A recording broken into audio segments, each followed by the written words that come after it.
మనకి ఇక్కడేదో తేడా ఉంది. ఏంటి తేడా అంటే అది ఓఎన్జీసీ వల్ల వచ్చిందా లేదంటే ప్రకృతి పరంగానే.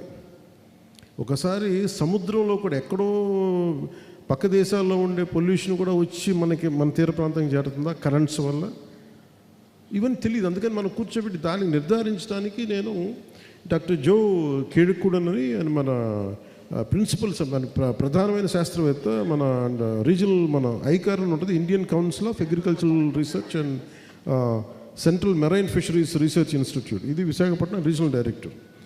సో వారిని నేను ప్రత్యేకించి పిలిపించాను. ఆయన పేరు మన కలెక్టర్ గారు సిఫార్సు చేశారు. ఆయన కూర్చోబెట్టి నేను ఏం చెప్పానంటే, సార్ మీ ఇన్స్టిట్యూట్ తాలూకు అసలు ముఖ్య ఉద్దేశం ఏంటి అంటే, వాళ్ళు ఏంటంటే మత్స్యం చేపల వృత్తి మీద ఆధారపడే మత్స్యకార కుటుంబాలని వారికి జీవన ప్రమాణాలను పెంచడం. అంటే వారికి ఏదైతే వేట ప్రధానమో ఆ వేట తాలూకు ఆ మత్స్య సంపదని ప్రప్రదంగా దాన్ని పెంచడం, వారి రక్షణకి ఇది. సో చెప్తా నేనేం చెప్పానంటే, ఆయన 100 చెప్పాను.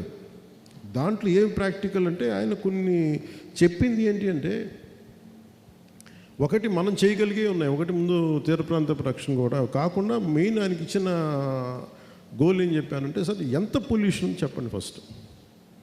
ఎందుకంటే మనం వెళ్ళి స్థానికంగా కొంతమంది ఉండి నాయకులు కూర్చోబెట్టు, లేదంటే నేను కూడా గబుక్కుని భావోద్వేగానికి లోనైపోయి కోపం వచ్చేసి ఒక పరిశ్రమలు అనేస్తే, ఒకవేళ అది నిజం కాకపోతే, ఒకవేళ ఇంకో కారణం అంటే మనందరినీ ఏం చేస్తారో తెలియదు.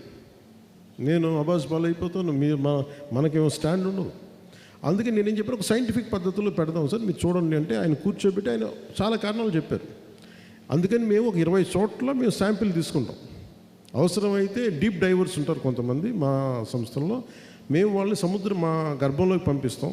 వాళ్ళు చెప్తారు కొంచెం, మీరు కూడా వాళ్ళని మీ సహాయ సహకారం మీ పడవల్లో తీసుకెళ్ళి ఇలాంటి ఇక్కడ మాకు ఉంది ఇబ్బంది అని అంటే, వాళ్ళు లోపలికి పోయి ఆ లోపల వాళ్ళు ఏం చేస్తారంటే కూర్చోబెట్టి ఆ మట్టిని తీస్తారు.